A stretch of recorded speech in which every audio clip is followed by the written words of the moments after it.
तलाश करते करते हम लोग मौत के कितने करीब आ गए। जब ये सोचा तो घबरा गए, आ गए हम कहाँ आ गए।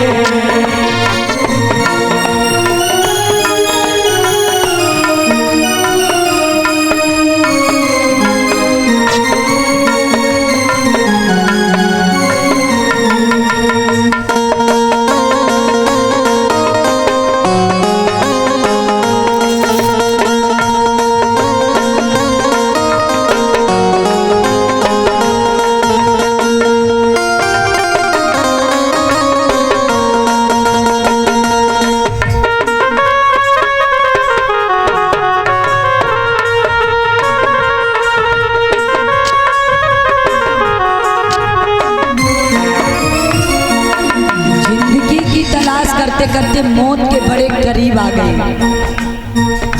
जैसे हम लोग एक वृक्ष लगाते हैं, क्या उम्मीद करके परीक्षित जी कि ये वृक्ष बड़ा होगा तब ये हमें छाया देगा, इसमें फल लगेंगे वो हम खाएंगे। ऐसे ही माँ बाप अपने बच्चे को पालते हैं बड़ी उम्मीद करके। क्या कहते हैं, मेरा बच्चा डॉक्टर बनेगा, मेरा बच्चा मास्टर बनेगा पढ़ करके, मेरा बच्चा पुलिस में लग जाएगा। माँ बाप ये उम्मीद सोच करके बच्चे को इतना पढ़ाते हैं, रात दिन इतनी मेहनत करते हैं कि बेचारे खाना भी भूल जाते हैं, पीना भी भूल जाते हैं, अपने शरीर की फिक्र भी नहीं है। लेकिन वही बालक जब जवान हो जाता है, जब हम लोगों की बारी आती है उनकी अंगुली पकड़ करके चलना, तब वो हमारे धक्के मार देते हैं। हम लोग एक झोपड़ी में पड़े होते हैं जहाँ कोई भी पूछने वाला नहीं है, तब ये दिल कहता अरे कहाँ आ गए हम, मौत के कितने करीब के हो। हम थे ऐसी सफर भी चली जिसकी कोई भी मंजिल ना थी।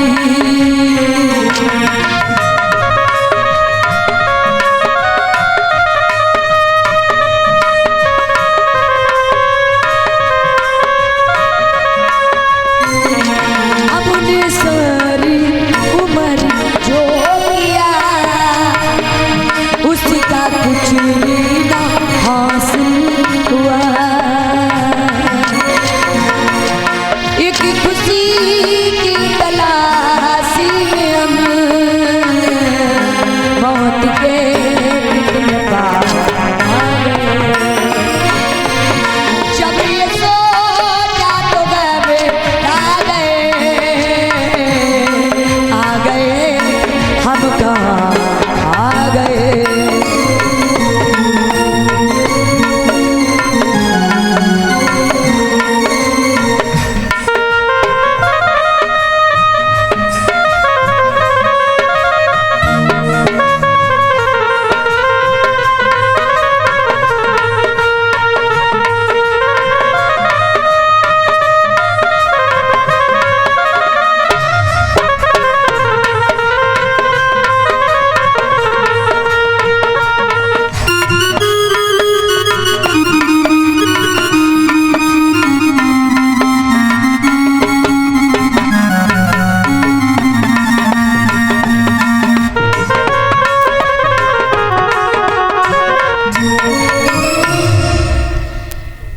मौत के कितने पास आ गए।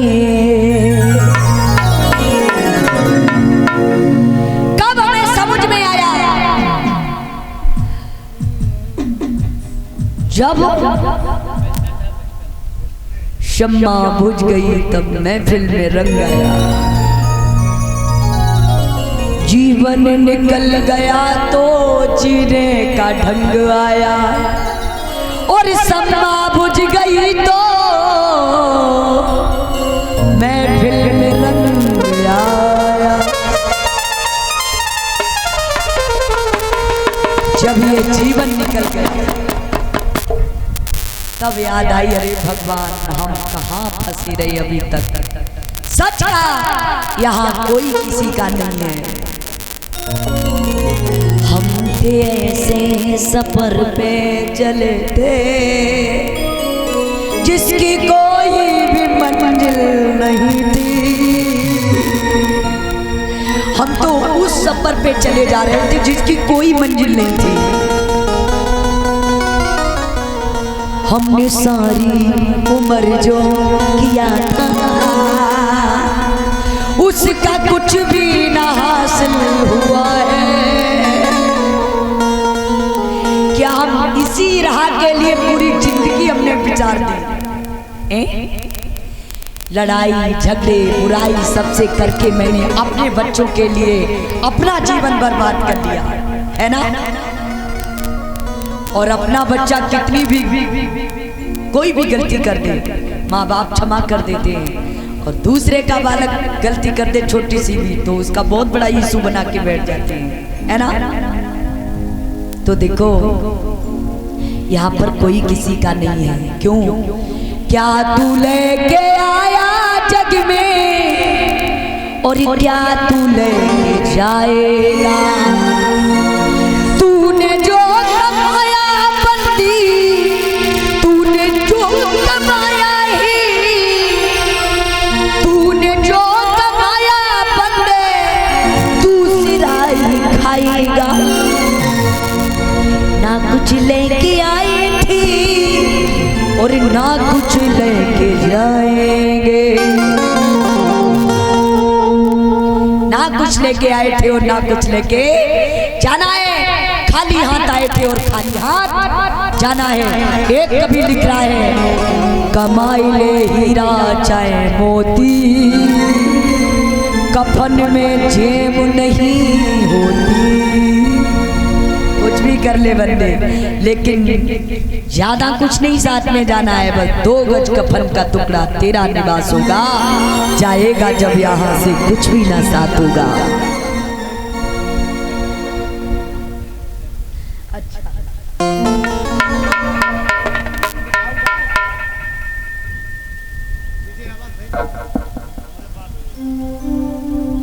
तो अब हम लोग श्रीमद् भागवत कथा क्यों करवाते हैं? इसमें कितने अक्षर हैं श्रीमद् भागवत? गिन लो। अभी मैंने कथा नहीं सुनाई आपको, नहीं तो आप लोग होपलेस हो जाओ। अरे कथा अभी सिर्फ ये सत्संग करा रहे हैं, अभी कथा भी सुनाएंगे आपको। और देवेंद्र भैया कहाँ चले गए हैं? कहाँ काम से गए? अभी भागवत की गांठ खुलने वाली है, जल्दी बुलाओ उनको, फिर काम से जाएं।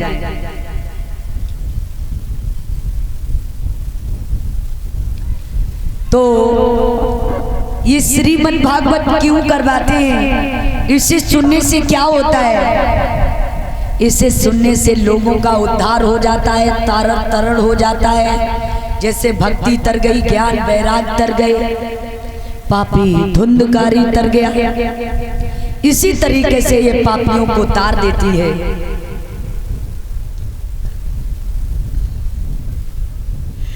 कितने अक्षर है? श्रीमद् भागवत 7 अक्षर।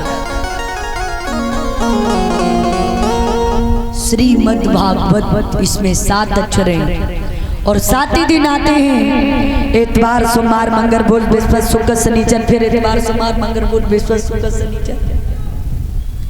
7 ही दिन की कथा होती है। 7 ही दिन में परिचित जी ने कथा सुनी, उनका उद्धार हो गया।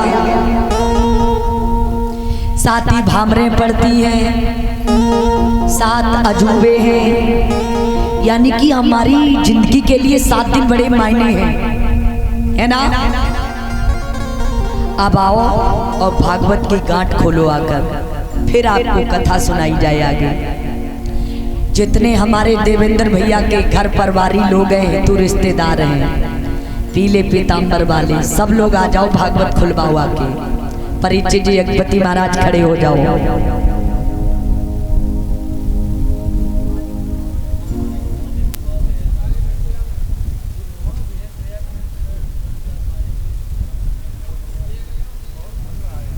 आ जाओ, यहाँ जाओ सामने।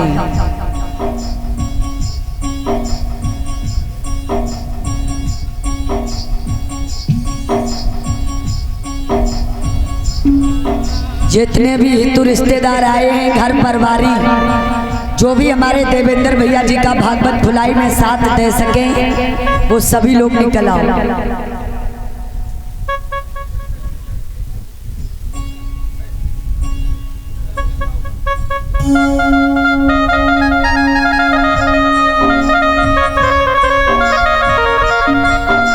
सभी लोग आ गए।